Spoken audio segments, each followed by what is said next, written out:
दोस्तों, bank account freeze और unfreeze से रिलेटेड गवर्नमेंट ने नए रूल्स बनाए हैं, जिनको एसओपी के रूप में गवर्नमेंट ने अपने हर डिपार्टमेंट को फॉरवर्ड किया है। आगे उनको बताया गया है कि किस तरीके से बैंक अकाउंट को फ्रीज किया जाए और अनफ्रीज किया जाए। ये एक यूनिफॉर्म एसओपी है जिसमें अलग अलग जगह के लोगों को या अलग अलग जगह के जो डिपार्टमेंट्स हैं, साइबर सेल है, बैंक है, उनको निर्देश दिया गया है कि अब एक यूनिफॉर्म एसओपी है कि आपको उसको ही फॉलो करना है, और बैंक अकाउंट अनफ्रीजिंग और बैंक अकाउंट फ्रीजिंग से रिलेटेड केसेस। अब इस एसओपी में बैंक की क्या ड्यूटी बनाई गई है, आज हम इस वीडियो में इसी टॉपिक पर डिस्कस करेंगे। आज हम ये जानेंगे कि बैंक अकाउंट फ्रीज और बैंक अकाउंट अनफ्रीज अगर किसी का होता है तो बैंक की उसमें क्या ड्यूटी रहती है, क्या बैंक का उसमें रोल रहता है, बैंक को क्या क्या करना होता है, और अगर बैंक उस चीज को फॉलो नहीं करता है तो आखिर उसके ऊपर हम क्या एक्शन ले सकते हैं। नमस्कार दोस्तों, मैं हूं एडवोकेट आयुष्कर और आप देख रहे हैं अपना YouTube channel online legal centre. Bank account freeze और साइबर क्राइम से रिलेटेड और इन्फॉर्मेटिव वीडियोस देखने के लिए आप हमारी प्लेलिस्ट पर भी विजिट कर सकते हैं। तो चलिए बिना देर करे टॉपिक को शुरू करते हैं। दोस्तों, बैंक अकाउंट फ्रीज आज की डेट में बहुत ही बर्निंग टॉपिक है। दरअसल ज्यादातर लोग अपने बिजनेस ट्रांजेक्शन या नॉर्मल ट्रांजेक्शन के लिए ऑनलाइन ट्रांजेक्शन का यूज करते हैं, ऑनलाइन फंड रिसीव करते हैं। ऐसे में जब भी आपके बैंक अकाउंट में कोई साइबर क्राइम का फंड आ जाता है, चाहे वो चैन में आया हो या डायरेक्ट आया हो, आपके बैंक अकाउंट पे डेबिट फीस या लीन लगा दिया जाता है। अब ये स्थिति व्यापार के लिए और सामान्य अपने जो डेली रूटीन के ट्रांजेक्शन हैं उन सब के लिए बहुत ही ज्यादा प्रॉब्लमेटिक है। मानिए आपके अकाउंट में कोई भी साइबर क्राइम का फंड आ गया, आपका बैंक अकाउंट फ्रीज हो गया या लीन हो गया, तो आपको करना क्या है? सबसे पहले आपको बैंक में विजिट करना है। वहाँ बैंक मैनेजर से आपको सारी डिटेल्स लेनी है। बैंक की ड्यूटी है कि वो आपको डिटेल्स दें। इस एसओपी में स्पष्ट कहा गया है कि आपको डिटेल्स देनी होगी कि साइबर सेल ने अकाउंट फ्रीज किया है, क्या कंप्लेंट नंबर है, ट्रांजेक्शन डिटेल्स क्या है, जिससे अकाउंट होल्डर अपनी बात बैंक मैनेजर को समझा सकते हैं, साथ में साइबर सेल ऑफिसर से भी कोऑर्डिनेट कर सकते हैं और अपनी जेन्युइनिटी प्रूफ कर सकते हैं। अभी तक बैंक कह देता था कि हमें नहीं मालूम, आप साइबर सेल विजिट करिए, आपके पे एक साइबर कंप्लेंट है, उसकी डिटेल्स आप अपने आप पता करिए। लेकिन यहाँ एसओपी में स्पष्ट कहा गया है कि बैंक को डिटेल बतानी ही होगी। सेकंड दोस्तों, बैंक को आपकी केवाईसी करनी कंपलसरी है। आप अपने अकाउंट से रिलेटेड जो भी आपकी केवाईसी है वो आप कराएं। आप ईडीडी के अकॉर्डिंगली जो भी आपके जेन्युइन डॉक्यूमेंट्स है वो बैंक में सबमिट करें, और इसके बाद बैंक CFCF RMS पोर्टल पे आपके इस चीज को अपडेट करेगा। बैंक अकाउंट अनफ्रीज के लिए ये अपडेशन बहुत ज्यादा जरूरी है, और ये अपडेशन आपके बैंक अकाउंट में जो ईडीडी लगा है या केवाईसी आपकी हो गई है, उसके एप्लीकेशन जब आप सबमिट करते हैं बैंक में, उसके विद इन 7 डेज के अंदर बैंक को सबमिट करनी जरूरी है, कंपलसरी। जब बैंक एक बार इसको अपडेट कर देता है तो उसके बाद गेंद साइबर सेल के पाले में चली जाती है। फिर वहां पे उस कार्रवाई को पूरा करना होता है। उसकी एक टाइम लिमिट भी है, इतने टाइम में साइबर सेल को अपनी कार्रवाई पूरी करनी होगी। इससे रिलेटेड हम एक अलग वीडियो बनाएंगे, क्योंकि वीडियो लंबा हो जाएगा, तो इससे रिलेटेड हम अलग वीडियो बनाएंगे और उसमें आपको साइबर सेल से रिलेटेड जो भी रेस्पॉन्सिबिलिटी है साइबर सेल ऑफिसर की, कैसे उसको अकाउंट को अनफ्रीज कराना है, इन सभी प्रक्रिया को हम नेक्स्ट वीडियो में भी बताएंगे। एक बार जब बैंक पोर्टल पे अपडेट कर देता है तो आपको वेट करना होता है साइबर सेल के रेस्पॉन्स का।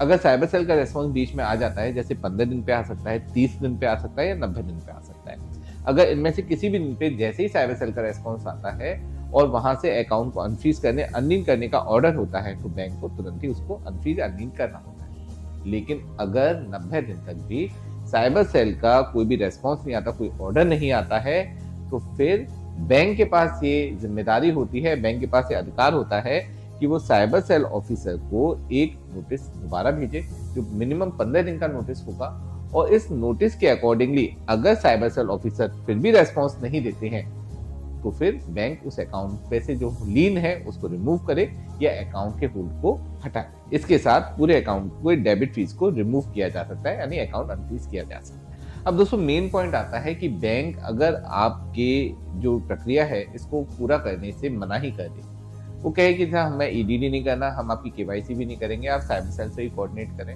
या फिर आपके फेवर में वो पोर्टल पे अपडेट भी नहीं करते हैं आपके केस को, और 90 दिन बाद भी आपके फेवर में नोटिस साइबर सेल को इशू नहीं करते हैं, तो ऐसा क्या बैंक कर सकता है?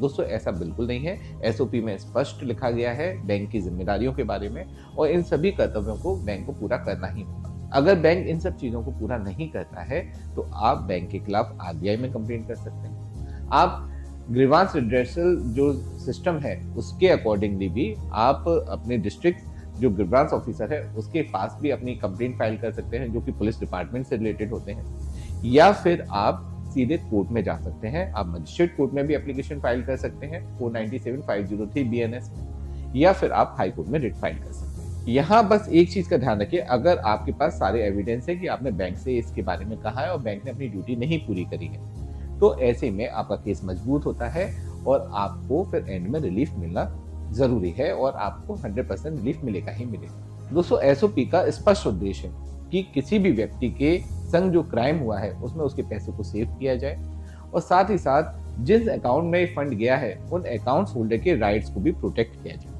ऐसे ही किसी के बैंक अकाउंट को फ्रीज या लीन न किया जाए जो इनोसेंट लोग हैं और या जिनके चैन में अकाउंट फ्रीज या लीन हो रहे हैं। साथ ही साथ में अगर कोई फेक साइबर कंप्लेंट फाइल करता है या फिर मैनिपुलेटेड कंप्लेंट है तो ऐसी स्थिति में भी अकाउंट होल्डर के ऊपर कोई भी एक्शन ना हो, उसके अकाउंट्स को फ्रीज ना किया जाए। साथ में जब पोर्टल पे इसको पुश किया जाता है साइबर सेल या बैंक के द्वारा, तो उसको भी ध्यान में रखते हुए पुश किया जाए इस केस को आगे। इससे फायदा ये होगा दोस्तों कि साइबर कंप्लेंट जो कि गलत तरीके से फाइल कर दी जाती है, यानी फेक साइबर कंप्लेंट्स होते हैं, उनको भी कंट्रोल किया जा सकता है। अब एक पॉइंट दोस्तों और आता है कि मल्टीपल साइबर कंप्लेंट होने पे बैंक कई बार खुद ही बैंक अकाउंट को फ्रीज कर देता है या ईडीडी के नाम पे भी फ्रीज कर देता है। अगर बैंक को लगता है कि म्यूल अकाउंट है तो वो ईडीडी के बेस पे केवाईसी कराकर उस अकाउंट की जेन्युइनिटी को चेक करे और उसके बाद उस अकाउंट को उसको अनफ्रीज करना ही होगा, क्योंकि ये टेम्परेरी फ्रीज होगा, ये परमानेंट फ्रीज नहीं होगा, ये सीजर नहीं होगा। अगर बैंक इस चीज को पूरा नहीं करते, एक विद इन टाइम लिमिट है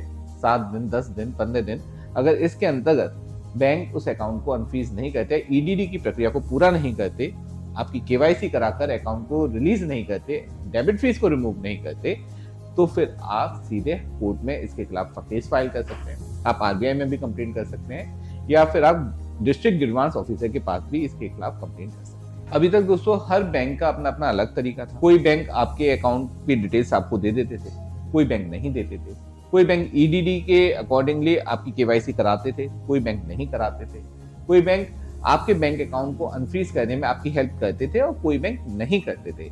एक यूनिफॉर्म कोई भी इसमें एसओपी नहीं थी, लेकिन इस एसओपी के द्वारा जो गवर्नमेंट ने 2 जनवरी 2026 को लाई है, इस एसओपी के द्वारा अब एक यूनिफॉर्म एसओपी बना दी गई है, यूनिफॉर्म नियम बना दिया गया है और बैंक को उसको फॉलो करना कंपलसरी है। फिर भी दोस्तों इस एसओपी को अभी फॉलो कराने में या करने में बहुत ज़्यादा एफर्ट्स की और बहुत ज़्यादा स्ट्रिक्टनेस की ज़रूरत है, क्योंकि बैंक इतनी आसानी से इन सब चीज़ों को फॉलो करने वाले तो नहीं है। जो प्रैक्टिकल बात है वो यही है, लेकिन उम्मीद है कि इस एसओपी से एक दिशा मिली है और आगे चल के बैंक अकाउंट फ्रीज से रिलेटेड जो परेशानियां लोगों को फेस हो रही थी वो होना कम हो जाएगा।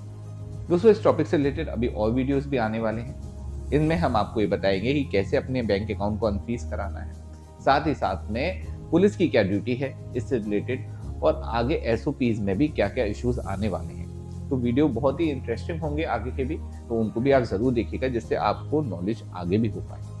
दोस्तों अगर इस टॉपिक से रिलेटेड या साइबर क्राइम में बैंक अकाउंट फ्रीज से रिलेटेड कोई भी आपके मन में क्वेरी है, कोई भी इशू है, या आप भी इस प्रकार की समस्या से जूझ रहे हैं, तो आप हमारी हेल्पलाइन नंबर पे कॉल कर सकते हैं। कोई भी लीगल हेल्प चाहिए तो भी आप हमारी हेल्पलाइन नंबर पे कॉल कर सकते हैं, हम आपके साथ हैं, आपकी पूरी हेल्प करेंगे। वीडियो अच्छा लगा हो तो इसे लाइक शेयर कमेंट जरूर कीजिएगा। चैनल को अभी तक सब्सक्राइब नहीं किया है तो इसे सब्सक्राइब भी जरूर कर लीजिए, जिससे आपको ऐसे ही इंफॉर्मेटिव वीडियोस के नोटिफिकेशंस मिलते रहेंगे और आप भी लीगली अपडेटेड रहेंगे।